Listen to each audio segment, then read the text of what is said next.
What's going on, Toronto Raptors fans? And today we're doing my way too early Toronto Raptors season preview. So before we start today's video, I want to hear your thoughts down below in the comment section. What do you guys think of these Toronto Raptors? What do you think of their moves and anything else that I might have missed or that you want to comment on, and I'll get back to you on it. Let me hear those thoughts down below. While you're at it, like and subscribe. We're on our way to 10,000 subscribers. Please help me out on getting there. We're almost at 8. So, hey, let's get it, okay? So, the Toronto Raptors, this past offseason, we saw a few moves. Let's talk about what happened. They drafted Christian Colocu, who's going to be a great acquisition. They brought back Chris Boucher and Thad Young. They brought in Otto Porter. They brought technically back DJ Wilson. He was on like 3 10-day contracts. And they also brought on a minimum 2-year contract Justin Shapeni, who it seems like he'll be competing for.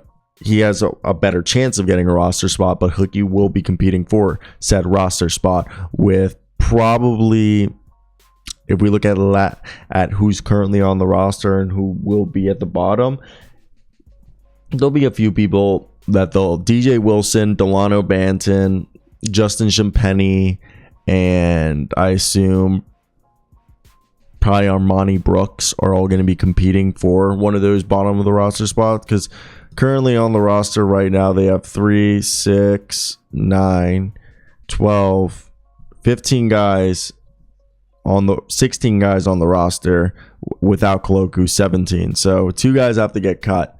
And I want to hear your thoughts down below. Who do you guys think are going to get cut? I think right now, man, it's hard to say. It's very hard to say. I could see Justin Shapeni getting cut. I mean, Colocu could go on a 2-way contract, so then they would only have to cut one player. But as of right now, I mean, they haven't signed anyone to a 2-way contract yet. Correct me if I'm wrong. So if they sign anyone to a 2-way contract, and Armani Brooks is only guaranteed $50,000, so I think Armani Brooks is getting cut. And then Christian Colocu, worst comes to worst, gets put on a 2-way. So let's talk about the roster. I think the starting lineup could look something along the lines of either, I think center's the question mark. Will it either be Precious Achiuwa? Will it either be Chris Boucher or Khem Birch? I think right here, Chris Boucher is best off the bench. So let's go Khem Birch, sadly, starting at center with Chris Boucher and Precious Achiuwa splitting time there at center and power forward. And Pascal at starting power forward. Scotty at small forward. Then Gary Trent at shooting guard. And you run Fred VanVleet at point guard, okay? I personally think with DJ Wilson, Otto Porter, and Thad Young, I think what you're going to be able to do is Chris Boucher back up, Khem Birch, and Thad Young back up Pascal Siakam. You could see times where they run, Chris Boucher, Thad Young, and Precious Achiuwa on the floor. But I think there'll be times where it'll be, Thad Young and Chris Boucher with Otto Porter. And then you run probably someone along the lines of, I think OG, and actually I take this back. Gary Trent's going to be off the bench. OG Anunoby. I'm sorry. I know people have already started to comment, you're not putting OG Anunoby in the starting lineup. Now I'm putting OG Anunoby in the starting lineup, and I'm putting Gary Trent as the 6th man. And the thing is I'm going to run small forward Scotty, shooting guard. At this point, you put OG Anunoby, point guard Fred VanVleet, run Gary Trent as the scorer off the bench. Okay, he'll probably play shooting guard back up, OG Anunoby. The guy backing up Fred VanVleet, I would like it to be either Malachi Flynn or Delano Banton. Then small forward is probably going to be Otto Porter and DJ Wilson backing up Scotty Barnes. You got Pascal back up probably by a combination of Chris Boucher, Precious Achiuwa, Otto Porter, and Thad Young backing up power forward, and the same thing going on at the center position. Even DJ Wilson probably getting in a little bit on the power forward.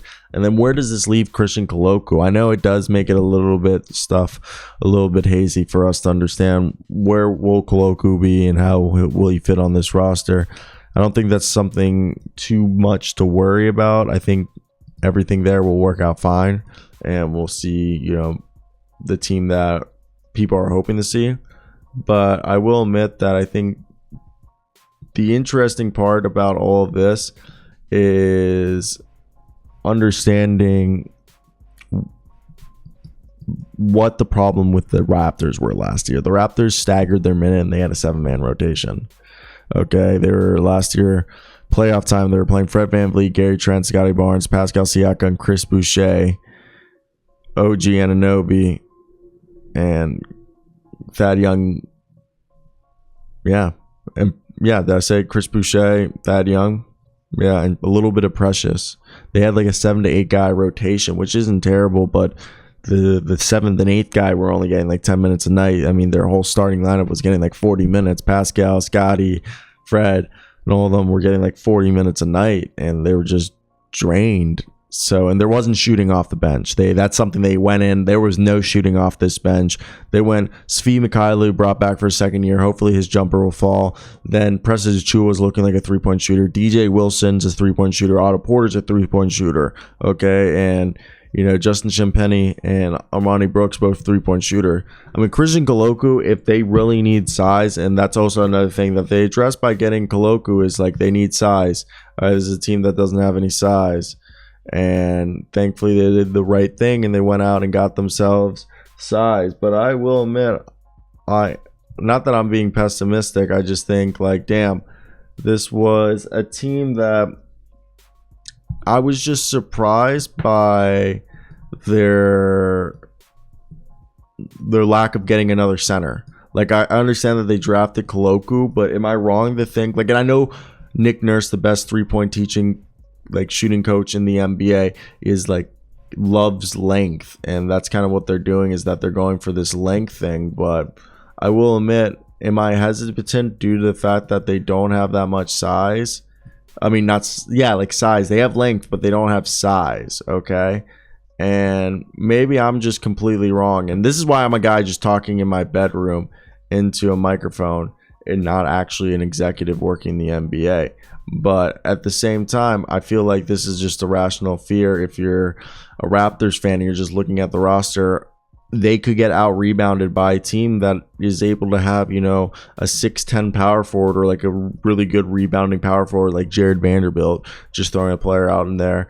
And like, if you were playing a team like the Cavs, Evan Mobley and Jared Allen, how are you combating that? Like, what is your answer? And that's where I think it gets scary, because I don't know what's best for this team when it comes in that term. Will they be able to rebound against some of the bigger teams in the NBA? I mean, now with Rudy Gobert and Karl-Anthony Towns, and I know that's a different conference, but still, you're going to have to play them a few times in the regular season, like it or not. And that's, I don't know if that's a rational fear. I feel like it is a rational fear. But again, time will only tell what will happen, and that's where I want to hear your thoughts. What are you guys envisioning from this team? I'm basically done. I'm gonna leave y'all. Thank you for watching. Have a great